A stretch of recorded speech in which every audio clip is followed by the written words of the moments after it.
चाहती हूँ। हमारी पार्टी का निशान है मुकद्दर, लेकिन अब एक बात और प्रसन्नता की है, आज कपिल पाटिल यहाँ के जो मंत्री हैं बहुत अच्छे हैं, हमारे प्रिय शिष्य मनोज तिवारी जी के मित्र हैं।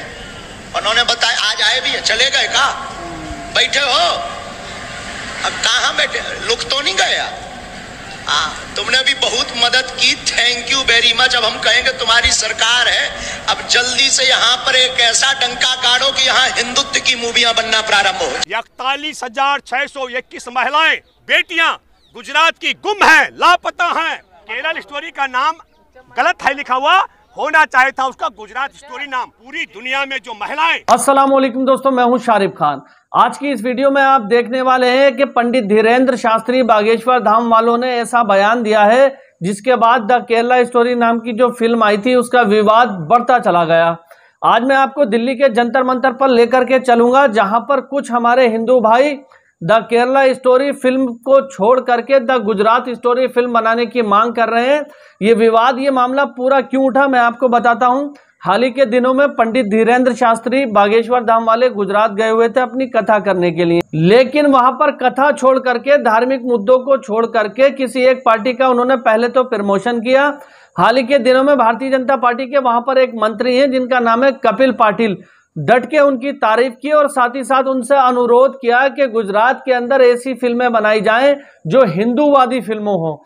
हिंदूवादी फिल्मों का डटकर प्रमोशन किया और सरकार से मांग की, जिसके बाद जो हमारे सेक्युलर भाई हैं, हिंदू मुस्लिम भाईचारे में विश्वास रखने वाले लोग हैं, कुछ महिलाएं, कुछ लड़कियां और कुछ पुरुष दिल्ली के जंतर मंतर से आवाज उठा रहे हैं और विवाद बढ़ता चला जा रहा है। मैं आपको वीडियो क्लिप दिखाऊंगा अभी, जिसके अंदर वो कह रहे हैं द केरला स्टोरी नाम की फिल्म तो काल्पनिक है, झूठी फिल्म है, मक्कारी फिल्म। जो इसका डायरेक्टर है उसने कोर्ट के अंदर खुद कबूल किया है कि ऐसी कोई घटना नहीं हुई थी, ये काल्पनिक फिल्म है। लेकिन द गुजरात स्टोरी, गुजरात के अंदर 41,000 महिलाएं गायब हो चुकी हैं। भारतीय जनता पार्टी की वहां पर सरकार है, तो इन लोगों का कहना है कि वहां पर द गुजरात स्टोरी फिल्म बनाने की जरूरत है कि भारतीय जनता पार्टी की सरकार होते हुए वहां पर 41,000 महिलाओं को गायब करने वाला कौन है, इस पर फिल्म बनने की जरूरत है। तो इस सब को लेकर बहुत विवाद बढ़ चुका है। अब मैं आपको उस हिंदू बहन के पास लेकर के चलता हूं जो असल सनातनी है, जो असल हिंदू है, जो भाईचारे की बात करती है। बागेश्वर धाम वाले बाबा को सही रास्ते पे लाने की किस तरह से उन्होंने बातें कही और कितना जमकर पंडित धीरेन्द्र शास्त्री को लताड़ा। सबसे पहले इस महिला की बात सुनिए, उसके बाद दिल्ली के जंतर मंतर पर जो हमारे रावत जी हैं, जो हमारे हिंदू भाई हैं, उन्होंने किस तरह से गुजरात स्टोरी फिल्म बनाने की मांग की और मुद्दे को आगे उठाया, वो चीज आप देखना। तो शुरू करते हैं वीडियो। पार्टी का निशान है मुकद्दर, लेकिन अब एक बात और प्रसन्नता की है, आज कपिल पाटिल यहाँ के जो मंत्री हैं बहुत अच्छे हैं, हमारे प्रिय शिष्य मनोज तिवारी जी के मित्र हैं। उन्होंने बताया आज आए भी हैं, चले गए का बैठे हो, अब कहाँ बैठे, लुक तो नहीं गए आप? तुमने भी बहुत मदद की, थैंक यू वेरी मच। अब हम कहेंगे तुम्हारी सरकार है, अब जल्दी से यहाँ पर एक ऐसा डंका गाड़ो कि यहाँ हिंदुत्व की मूवियां बनना प्रारंभ हो जाए।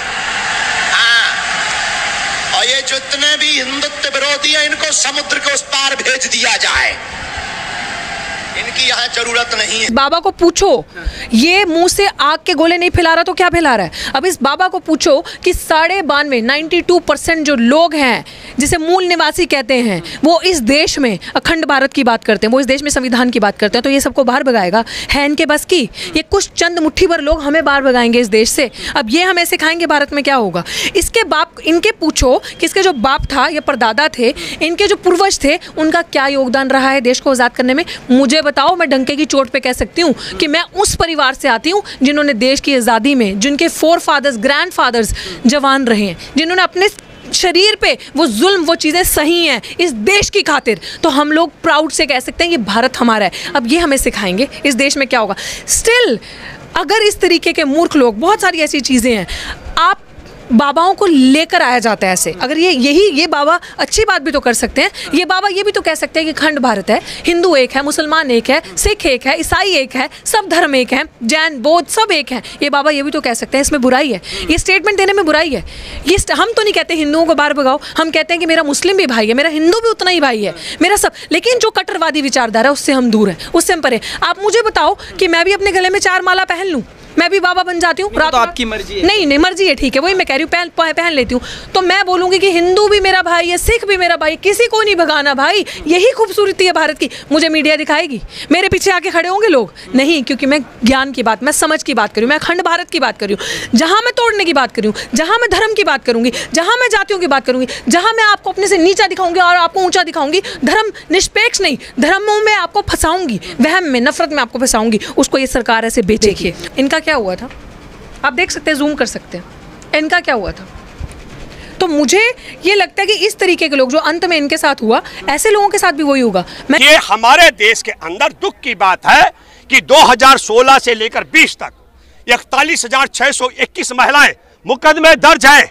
मैं कोई दंत कथा नहीं कह रहा हूं, कोई पटकथा फिल्म की बात नहीं कर रहा हूं। 41,621 महिलाएं, बेटियां गुजरात की गुम है, लापता हैं। फिल्म बननी चाहिए थी। वो कौन है? भाजपा सरकार में 2016 से 20 तक की बात कर रहा हूं। अब तक के आंकड़े शायद मुझे लगता है 60,000 क्रॉस कर चुके होंगे। तो कौन है गुजरात में जो वहां की बेटियों को भगा रहा है? या वहां की भाजपा सरकार हो सकती है, और तो कोई है नहीं। तो फिल्म बननी चाहिए थी इस पर, फिल्म बननी चाहिए थी इन ठगों पर, जिन्होंने कहा था 15-15 लाख देंगे, किसानों की आमदनी दुगनी करेंगे, सबके अच्छे दिन लाएंगे, चीन को लाख दिखाएंगे। इन ठगों पर, इन पर बनना, देश के लुटेरों पर, जिन्होंने देश के 28 सबसे ज्यादा धन लूट कर भागने वाले, उनमें 27 गुजरात के।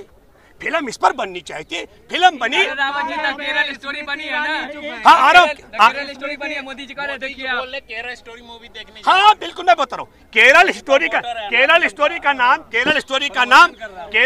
का नाम गलत है लिखा हुआ, होना चाहिए था उसका गुजरात स्टोरी नाम। एक तो मैं इसलिए कह रहा हूँ, जो मैंने कहानी सुनाई केरल के लिए, मैं कहना चाहता हूँ हमारे DRDO के निदेशक प्रदीप जो है कुलूकर, वो हमारे देश में सावरकर का 26 फरवरी 2021 को एक बड़ा कार्यक्रम था, सावरकर की याद में रखा हुआ। उसके मुख्य वक्ता RSS से जुड़ा व्यक्ति, हमारे देश का वो ISI का एजेंट। तो जब ISI का एजेंट हमारे देश में DRDO का डायरेक्टर हो सकता है इन्होंने ISI के साथ जोड़ दिया हो। ये इनके हाथ में संभव है, क्योंकि धन के लिए और बिना, सुनो, कोई पाकिस्तान की देशभक्ति नहीं कर रहा था DRDO का निदेशक, पैसे के लिए पाकिस्तान के लिए जासूसी कर रहा था। उस पर फिल्म बननी चाहिए थी। आप बदनाम कर रहे हैं केरल को बदनाम करने का पीछे षड्यंत्र क्या है? एक तो केरल के लोग पढ़े लिखे हैं, वहां भाजपा नाम का जंतु पैदा नहीं हो सकता।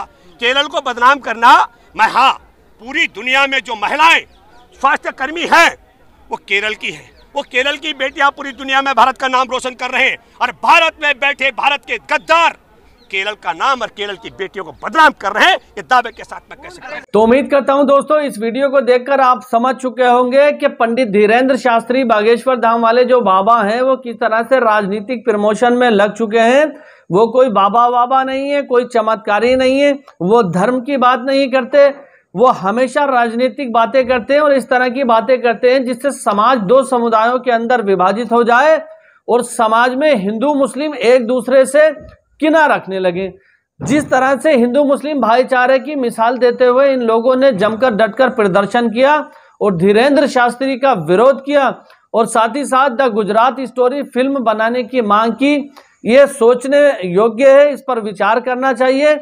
क्योंकि द केरला स्टोरी फिल्म का जो डायरेक्टर है वो बार बार बता चुका है, हाई कोर्ट के अंदर जाकर के कह चुका है कि इस फिल्म के अंदर जो चीजें दिखाई गई हैं कि 32,000 हिंदू लड़कियों को मुसलमान धर्म में कन्वर्ट कराकर ISIS में भर्ती कराया गया, ऐसी घटना सच में कोई नहीं हुई थी। कोर्ट का ऑर्डर भी आप जाकर के पढ़ सकते हैं। और साथ ही साथ मैं आपसे कहना चाहूंगा कि NCRB की रिपोर्ट भी आप पढ़ सकते हैं गूगल पे जाकर के। NCRB की रिपोर्ट में आप देखेंगे कि गुजरात के अंदर से 41,000 महिलाएं गायब हो चुकी हैं। अब उन महिलाओं पर कोई बात क्यों नहीं करता? ये गोदी मीडिया, ये जितने भी लोग हैं, उस पर बात क्यों नहीं करता? या पंडित धीरेंद्र शास्त्री जो अपने आप को बहुत ज्यादा हिंदूवादी बताते हैं, जो महिलाएं गुजरात के अंदर से गायब हुई, क्या वो हिंदू नहीं थी? उनके लिए आवाज क्यों नहीं उठाते? इनका काम है सिर्फ किसी एक विशेष राजनीतिक पार्टी के बारे में बोलना, उसको प्रमोट करना। साथ ही साथ मैं अपने उन हिंदू भाइयों से भी कहना चाहूंगा कि आप कभी भी ऐसे बाबाओं के चक्कर में ना पड़े जो आपके भाईचारे को खत्म करने की बात करते हैं, जो आपके भाईचारे को हिंदू मुस्लिम में बांटना चाहते हैं। सुरक्षित रहिए, अपने परिवार पे भी ध्यान दीजिए। बाकी अगर आपको ये वीडियो पसंद आई हो तो मेरे चैनल को सब्सक्राइब करके बेल आइकन पर ऑल का बटन सेलेक्ट कर लेना। इंशाल्लाह फिर मिलूंगा इसी तरह की एक नई वीडियो के साथ। तब तक के लिए दुआओं में याद रखना। खुदा हाफिज, जय हिंद, जय भारत।